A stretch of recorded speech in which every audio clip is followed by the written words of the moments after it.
करामत जी, मेरी अपनी ये दिक्कत नहीं है, ये पब्लिक की है।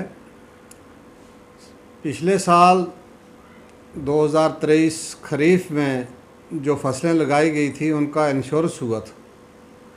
गवर्नमेंट की तरफ से पॉलिसी थी और गवर्नमेंट के थ्रू ही बैंक J&K बैंक से दरमाड़ी से जो इंश्योरेंस हुआ फसलों का बीमा, उसमें लोगों का बहुत बड़ा नुकसान हुआ। इंश्योरेंस कंपनी को रिपोर्टें लगीं। उसके बाद इंश्योरेंस कंपनी और एग्रीकल्चर डिपार्टमेंट ने जाकर मौका भी देखा। मौका देख के जो एग्रीकल्चर डिपार्टमेंट की टीम और इंश्योरेंस वाले वापस आए और क्लेम बनाया। लेकिन आजकल करते करते रबी 2023 भी चली गई और ख़रीफ 2024 आ गई है। और अब इंश्योरेंस कंपनी का कहना ये है कि हमारा 50% जो शेयर है वो गवर्नमेंट से होता है। तो हमें गवर्नमेंट की तरफ से अभी जब भी शेयर आता है तो हम आपकी जो पेमेंट है वो करेंगे जो आपका नुकसान हुआ है। तो बड़े अफसोस से कहना पड़ता है कि गवर्नमेंट की एक तरफ से गवर्नमेंट का आर्डर होता है कि इंश्योरेंस करवाओ और गरीब लोगों का बेनिफिट होगा। आपका नुकसान जो है अगर अचानक हो जाए तो वो नुकसान जो है वो मिलेगा आपको। बजाय उसके आज तक इंश्योरेंस कंपनी जो है टाल मटोल कर रही है हमारे लोगों को, जिसमें कि मेरा अपना भी इंश्योरेंस हुआ था और नुकसान भी हुआ। मेरे अपने असेसमेंट भी की है डिपार्टमेंट जाकर, लेकिन अभी तक कह रहे हैं नहीं जी हमारे पास जो गवर्नमेंट का शेयर है वो नहीं आया है। अगर जो गवर्नमेंट का शेयर यूँ ही आता है तो हम आपका जो क्लेम है तो वो देंगे। मैं एग्रीकल्चर डिपार्टमेंट के थ्रू हमारा जो KCC की स्कीम थी ये हुई है। बैंक से लोन लिया था KCC, और उसके बाद जम्मू कश्मीर जो बैंक है उसने इंश्योर की है।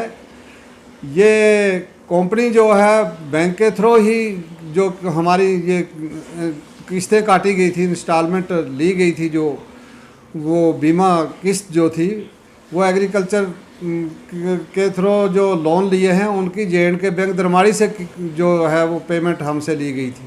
तो डिपार्टमेंट को नहीं बल्कि हम गवर्नमेंट को ही कहेंगे कि जिस तरह गवर्नमेंट को बदनाम किया जा रहा है कि गवर्नमेंट का जो शेयर है वो हमारे पास इंश्योरेंस कंपनी बोलती है कि हमारे पास नहीं आया, इसलिए वो जो है आज तक जो पेमेंट है वो पेंडिंग पड़ी है। तो मैं रिक्वेस्ट करता हूँ जनाब हमारे DC साहब हैं रियासी, उनसे और गवर्नर साहब से कि एक गरीब आदमी अगर फसल लगाएगा, फसल की इंश्योरेंस करवाएगा, उसके बाद उसका नुकसान हो जाएगा, फिर इंश्योरेंस कंपनी भी जाएगी, एग्रीकल्चर डिपार्टमेंट भी जाएगा, सारे जाके तो उसका असेसमेंट होगी कितने % लॉस हुआ है। तो उसका अगर बाद में इंश्योरेंस ना मिले तो जो अपने से दिया हुआ है वो भी चला जाए, उसका तो गरीब को क्या मिला। फिर इंश्योरेंस पॉलिसी या गवर्नमेंट की पॉलिसी उसमें फेल दिखती है हमें। इसलिए मेरी रिक्वेस्ट है जनाब DC साहब रियासी से और गवर्नर साहब से कि जल्द से जल्द इस हमारे इलाका रियासी जो है या तहसील मोहर का गूल गुलाबगढ़ का एरिया है वो इसमें इंक्वायरी की जाए कि जब 1 साल का अरसा गुजर गया है जो क्लेम बना हुआ है तो अभी तक नहीं मिला। हालांकि जो नुकसान होता है किसी भी फसल का बीमा होता है वो यूँ ही फसल का क्रॉप कट होता है उसके बाद जो है असेसमेंट करके तो उनको मिलना चाहिए ज़िम्मेदारों को, ताकि अगली जो फसल है अगर खरीफ में नुकसान हुआ है तो रबी में उसकी जो फसल लगाने के लिए उसकी मदद की जाए, वो उसको जो मिल सके वो नुकसान है। लेकिन बजाय उसके बाद खरीफ हो गई, ये रबी हो गई पिछली खरीफ के बाद, और उसके बाद अभी रबी की फसल हो गई है। तो अभी तक हम लोग देख रहे हैं लेकिन कुछ नहीं कि गवर्नमेंट का शेयर नहीं मिला। पता नहीं बहाना है या टाल मटोल है, ये गवर्नमेंट ही जाने इंक्वायरी कर सकती है। हम तो रिक्वेस्ट करेंगे जनाब DC साहब को कि इसके फौरी तौर इंक्वायरी करके तो गरीबों को जो है उनका हक दिलवाया जाए।